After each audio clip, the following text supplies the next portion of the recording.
চলে আসলাম কিন্তু সেই ধামাকাদার ভ্লগটা নিয়ে। আর হ্যাঁ, এই ভ্লগের ফার্স্টেই জানাই কুটুকে অনেক থ্যাঙ্কস, কারণ ও যদি না মানে প্রপারলি আমাকে এগিয়ে নিয়ে যেত তো আমি কিন্তু এটা করতেই পারতাম না। ওই স্বপ্ন দেখেছিল যে আমি আর ও একটা ছোট্ট পুচকে কার্তিককে নিয়ে দিদির বাড়িতে ফেলছি। সেই মতোই কিন্তু আমরা খুব সুন্দর ছোট্ট একটা কার্তিককে বেছে নিয়েছি। আর হ্যাঁ, কেমন লাগছে আমাদের কার্তিক মহাশয়কে অবশ্যই জানিও। আর হ্যাঁ, ভেবো না শুধু ছোট কার্তিক আছে, তার সাথে কিন্তু বড় কার্তিকও আছে। আর তার ব্যবস্থা কে করেছে জানো? কে বা কারা? তার আরও মাসি আর মেসোরা মিলে সেই ব্যবস্থা করেছে। আর এখানে কিন্তু অনেক রকমের কার্তিক ছিল। সত্যি বড় কার্তিকগুলোকে দেখেও কিন্তু খুব সুন্দর লাগছিল। এই যে আমাদের কার্তিক আমরা প্যাকিং করে নিয়ে এবার রওনা দিচ্ছি দিদির বাড়ির উদ্দেশ্যে। আর এই যে আমার মানে জামাইবাবু, দিদিরা, আমার মাসির মেয়ে, মামার মেয়ে সবাই মিলে কিন্তু বড় কার্তিক নিয়ে চলে এসেছে। তো এবার আমরা সবাই মিলে পৌঁছে গেছি দিদির বাড়ির ঠিক একটু পাশে।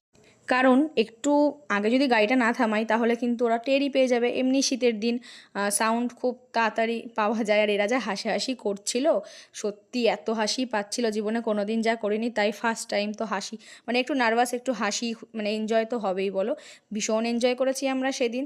চলো, এই যে ফেলে দিয়েছি, মানে পুরোটা তো আর ক্যাপচার করতে পারিনি যেহেতু আমি ফোনে গান বাজিয়ে দিয়ে দৌড়ে পালিয়েছিলাম।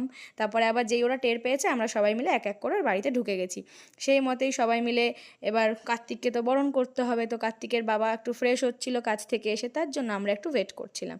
ততক্ষণ দেখো সবাই মিলে কিন্তু গল্প, হাসি ঠাট্টা এগুলোই চলছিল। তারপরে আস্তে আস্তে কিন্তু কার্তিককে বরণ করে নিচ্ছিল দিদি। আর এদিকে দেখো চিঠিগুলো কত সুন্দরভাবে ঝুলিয়েছি, দেখতে পাচ্ছ তো? আর আমার চিঠিটা দেখো, আমার মা পুরো গলায় সুতো দিয়ে ঝুলিয়ে দেওয়ার ব্যবস্থা করে দিয়েছে। সত্যি মাকে স্যালুট এত সুন্দর বুদ্ধির জন্য।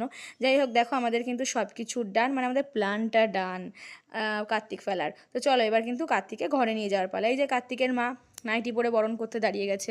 কি করবে জানতো না তো, তার জন্যই। এদিকে কার্তিক কিন্তু ঘরে চলে এসছে। এবার আমরা ধীরে ধীরে একটু সবাই মিলে আড্ডা দেবো, তারপরে বাড়ি যাব। আর আয়না দেখলেই আমার সেই ইমোশন, একটু মিরর সেলফি, মিরর ভিডিও, তো সেটাই করে নিচ্ছিলাম। তারপরে দেখি দিদি আমাদের জন্য এক প্লেট ভর্তি খাবার নিয়ে চলে এসছে, মানে মিষ্টি।